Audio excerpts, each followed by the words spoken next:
Good evening दोस्तों, स्वागत है आपका आज की वीडियो में। तो दोस्तों आज हम जानेंगे स्पाइडर प्लांट के बारे में। दोस्तों ये एक एयर प्योरीफाइंग प्लांट है।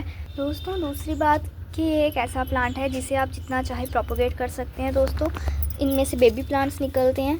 ये देखें, ये सारे ही इसके बेबी प्लांट्स हैं। दोस्तों इसमें से दोस्तों आप इसे अलग करके किसी दूसरी गमले में लगा सकते हैं।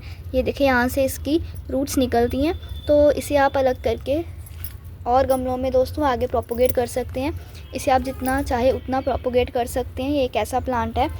और दोस्तों जब इसमें से नीचे जो बेबी प्लांट्स जो हैं वो ऐसे लटकने लग जाते हैं दोस्तों, तो ये हैंगिंग में भी उतना ही खूबसूरत लगता है। आप इसे हैंगिंग में लगा सकते हैं। दोस्तों ये बहुत ही तेज़ी से बढ़ता है, बहुत ही तेज़ी से ग्रो करता है। दोस्तों प्रोपोगेट की बात करें ना, तो आप इसे किसी भी मंथ में प्रोपोगेट कर सकती हैं। ये बहुत ही ईजिली प्रोपोगेट हो जाता है। आपको अगर किसी के पास दिखे तो आप उनसे इसकी जो बेबी प्लांट्स है वो लेके आ सकते हैं। कटिंग से दोस्तों ये नहीं लगता है। इसकी जो आपको इसे जड़ से ही लगाना पड़ता है, जिसमें जड़ हो इसकी, तभी ये बहुत इजीली लग जाता है। दोस्तों बात करें इसकी केयर की, तो सबसे पहले मैं आपको बता देती हूँ कि इसे आप हैंगिंग पॉट में भी लगा सकते हैं। आप मिट्टी के गमले में, सीमेंट के गमले में, प्लास्टिक के गमले में, किसी भी गमले में लगा सकते हैं। दोस्तों अगर आप इसकी दोस्तों मिट्टी बनाना चाहते हैं तो मिट्टी इसके लिए आप भुरभुरी मिट्टी लें दोस्तों, ऐसी मिट्टी जिसमें रेत मिली हो। अगर आप बिना रेत की मिट्टी लेंगे दोस्तों तो उसमें जो जड़ है वो नीचे ज़्यादा फैलेगी नहीं। चिकनी मिट्टी में जड़ जो है वो फैलती नहीं है दोस्तों, उसमें ग्रोथ नहीं होती है प्लांट की। तो मिट्टी आप अच्छी लें। दोस्तों आगे बात करते हैं कि आप इसे धूप में रखें या छाँव में रखें। कई लोग इसे छाँव में भी रखते हैं और कई लोग धूप में भी रखते हैं। मैंने दोस्तों इसे टेरेस पे रखा हुआ है, फुल धूप में, ग्रीन नेट के नीचे रखा है। दोस्तों आप टेरेस पे ऐसे भी रख सकते हैं। दोस्तों स्पाइडर प्लांट एक ऐसा प्लांट है जो आप इंडोर भी रख सकते हैं और आउटडोर भी रख सकते हैं। मैंने इसे आउटडोर रखा हुआ है। आप अगर चाहें तो इसे इंडोर भी रख सकते हैं। इंडोर भी ये अच्छा चलता है। बस ध्यान रखें कि इसे बिल्कुल भी अंधेरे में ना रखें, जहाँ पर इसे इनडायरेक्ट सनलाइट मिले वहाँ पर रखें। दोस्तों आगे बात करते हैं दोस्तों कि इसमें जो ज़्यादातर दिक्कत आती है, जो इसकी ये टिप्स होती हैं ना दोस्तों, और ये साइड्स होती हैं वो ब्राउन होने लग जाती हैं कई बारी। तो उसका क्या होता है दोस्तों कि जब आप इसे टेरेस पे रखते हैं तो उस वजह से जो इसकी टिप्स है वो थोड़ी थोड़ी ब्राउन हो जाती है। अगर आप इसे इंडोर रखेंगे तो फिर ये दिक्कत नहीं आएगी आपको, या फिर आप इसे थोड़ी कम धूप में रखें जहाँ इसे 2 से 3 घंटे की धूप मिले। फिर आपको ये टिप्स जो ब्राउन होते हैं, साइड्स जो बर्न होती हैं, वो दिक्कत नहीं आएगी गर्मी में। सर्दियों में दोस्तों ज़्यादा सर्दी के कारण भी इसकी टिप्स जो हैं वो ब्राउन हो जाती हैं, तो उसमें कोई दोस्तों प्रॉब्लम नहीं है। वो मौसम के हिसाब से, जैसे मौसम सही हो जाएगा तो आपका पौधा भी सही हो जाएगा।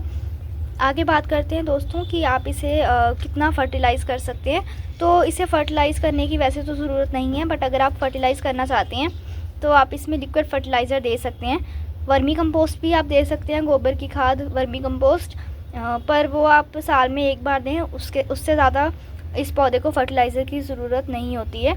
ये ऐसे ही बहुत ही अच्छा ग्रो करता है। मैंने जब इसमें मिट्टी बनाई थी तभी इसमें एक बार फर्टिलाइज़र दिया था, उसके बाद मैंने इसमें कोई फर्टिलाइज़र नहीं दिया। और आप देख सकते हैं इसमें बेबी प्लांट्स भी कितने ही ज़्यादा बड़े हो गए हैं और उनमें रूट्स भी बनने लग गई हैं। ये देखिए इसकी जो नीचे रूट्स बनती हैं दोस्तों, यहाँ से आप जो है वो अपना बेबी प्लांट जो है, मैं आपको दिखा देती हूँ। ये देखिए, यहाँ से स्टेम से अपना बेबी प्लांट दोस्तों काट सकते हैं और इसे दूसरे गमले में लगा सकते हैं।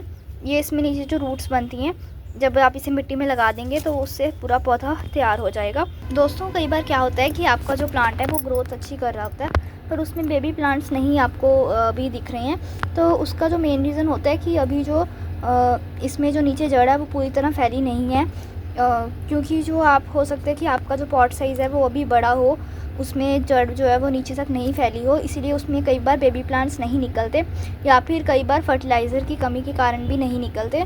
तो आप इन सब चीज़ों का ध्यान रखें दोस्तों कि जब भी आप गमला लगाते हैं तो उसकी मिट्टी अच्छी हो, फर्टिलाइज़र उसमें अच्छे से डालें, ताकि आपकी पौधे की ग्रोथ जो है वो आपको अच्छा रिज़ल्ट दे दोस्तों, अच्छा रिज़ल्ट मिले, आपके पौधे जो हैं वो अच्छी ग्रोथ करें। दोस्तों बात करें इसमें वैरायटीज़ की, तो स्पाइडर प्लांट में दोस्तों ढेरों वैरायटीज़ आती हैं। आपको नर्सरी में बड़ी आसानी से इसकी बहुत सारी वैरायटीज़ मिल जाएंगी। आप कोई भी वैरायटी लेके आ सकती हैं दोस्तों। और दोस्तों अगर आपके आसपास कहीं ये पौधा लगा हो तो फिर आप उनसे कटिंग भी लेके आ सकती हैं बेबी प्लांट्स की। बेबी प्लांट्स से ये बहुत ही ईजिली ग्रो हो जाता है। मैंने भी ये कटिंग से लगाया था और अब आप देख ही सकते हैं कि इसमें कितने ही बेबी प्लांट्स भी हुए हुए हैं और ये पौधा भी कितनी ही अच्छे से चल रहा है। इसमें साइड में दोस्तों वाइट लाइनिंग है, ये वेरीगेटेड है। इसमें बहुत और भी वैरायटीज़ आती हैं, आप सर्च करके वैरायटीज़ जो हैं वो ले सकते हैं, नर्सरी में जाके देख सकते हैं, इसकी वैरायटीज़ अवेलेबल होती हैं। तो आपको जो वैरायटी पसंद हो आप वो लगा सकते हैं। इसकी केयर करना दोस्तों सबसे आसान है, कोई भी दोस्तों ये ज़्यादा केयर नहीं मांगता। आपने एक बार इसे लगाकर रख दिया साइड में और ये खुद ग्रोथ करता जाएगा, और इसमें बेबी प्लांट्स भी खुद ब खुद ही इतने ज़्यादा आ जाते हैं कि आप संभालते संभालते थक जाएंगे। मैंने कितने ही गमलों में लगाया हुआ है इसे, और अभी आप देख सकते हैं और भी कितने ही नए बेबी प्लांट इसमें बन रहे हैं। तो आप इसे बहुत ही आसानी से ग्रो भी कर सकते हैं और आगे प्रोपोगेट भी उतनी ही आसानी से कर सकते हैं। दोस्तों वीडियो पसंद आई हो तो वीडियो को ज़रूर लाइक करें, चैनल को सब्सक्राइब करें। दोस्तों मिलते हैं अगली वीडियो में, तब तक के लिए बाय बाय।